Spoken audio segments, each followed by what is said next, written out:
As a paramedic, I've always felt a bit uneasy about the lack of training when it comes to the care of patients fitted with tracheostomies.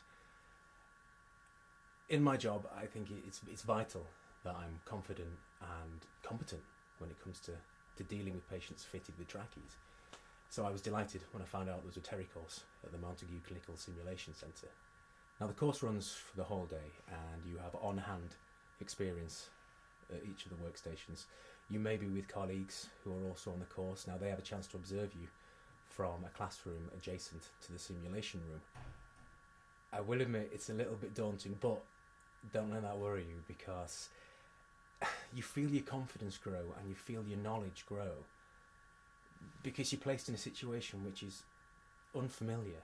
But when you realise that you can handle this situation calmly, effectively and safely, like I say, your confidence just grows. During the day, you get to examine and handle all the different tracheotomy tubes. You have an experienced ENT nurse.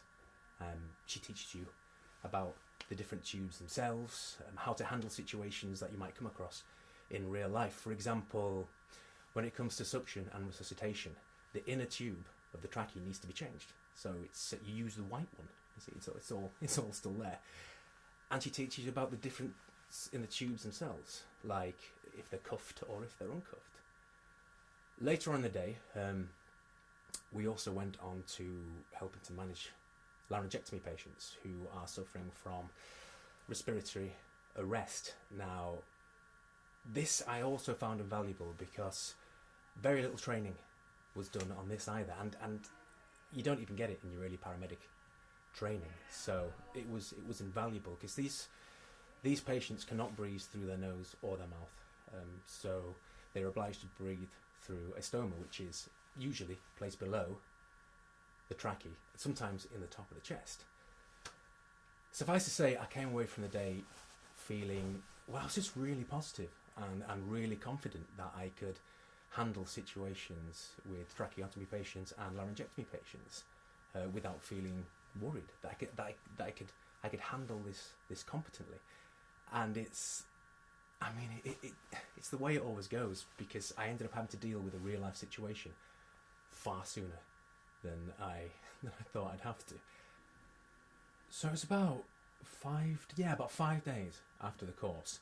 I'd just come on duty and I got a call to assist a diabetic patient who was struggling with a hypoglycemic episode.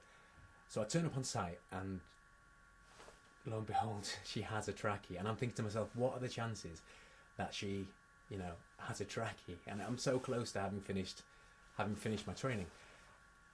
Days gone past, I would have felt the weight of the lack of knowledge on me, but I was calm and I dealt with the situation thanks to the training, and so much so that I was able to impart some knowledge to my paramedic colleague who was backing me up on the emergency. And I've just found out she's looking into taking the course herself, which is great. I had a chat with the husband after we got everything sorted, and it turns out that he was unaware about the inner tube of the trachea needed changing for suction and resus, and it was also oblivious to the fact that his wife kept it in a handbag the entire time. I told him it was good she does, because it could really do with being with her at all time, just in case of emergencies. So now he knows, and I don't know. I just feel really pleased and proud that I'm able to help not only my colleague, not only the patient, but the patient's husband as well. And it's just simple advice that I learnt on the course. Simple advice that could save someone's life.